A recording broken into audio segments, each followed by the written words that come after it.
दोस्तों इकोनॉमिक्स के स्टूडेंट के लिए एक चीज जानना बहुत इंपॉर्टेंट है और उस चीज का नाम है मार्जिन रिक्वायरमेंट। आइए समझते हैं इस वीडियो के अंदर कि क्या होता है मार्जिन रिक्वायरमेंट एंड ये क्यों इतना ज्यादा इंपॉर्टेंट चीज है। मान लेते हैं मुझे यानी कि विनय पाठक को एक लोन की जरूरत है। अब लोन लेने के लिए सबसे पहला काम मैं क्या करूंगा, मैं अपने एक कमर्शियल बैंक को अप्रोच करूंगा और उनसे कहूंगा कि सर मुझे लोन चाहिए।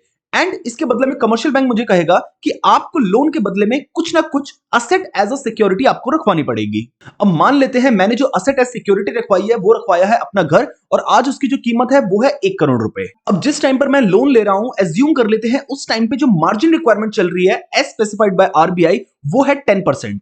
अब जो मेरी सिक्योरिटी है जिसकी वैल्यू 1 करोड़ रुपए है उसमें से ये 10% का जो मार्जिन रिक्वायरमेंट है अगर मैं माइनस करूंगा तो उसके बाद जो 90 लाख रुपीस आएगा, मैक्सिमम इतने अमाउंट का मैं लोन ले सकता हूं बैंक से उस पर्टिकुलर सिक्योरिटी के ऊपर। अब ये जो डिफरेंस है जो सिक्योरिटी की वैल्यू है उसके बीच में और जितना मैक्सिमम लोन मुझको मिल सकता है उसके बीच में, उस डिफरेंस को हम कहते हैं मार्जिन रिक्वायरमेंट। अब आप सोचेंगे कि पूरे 1 करोड़ का लोन हमको क्यों नहीं मिल सकता है, मार्जिन रिक्वायरमेंट की आफ्टर ऑल नीड क्या है। तो देखो आज जो मेरी असेट है, मेरा जो घर है उसकी वैल्यू 1 करोड़ रुपए है, बट जरूरी नहीं है ना कि आने वाले कुछ टाइम में भी इसकी वैल्यू 1 करोड़ रुपए ही रहे।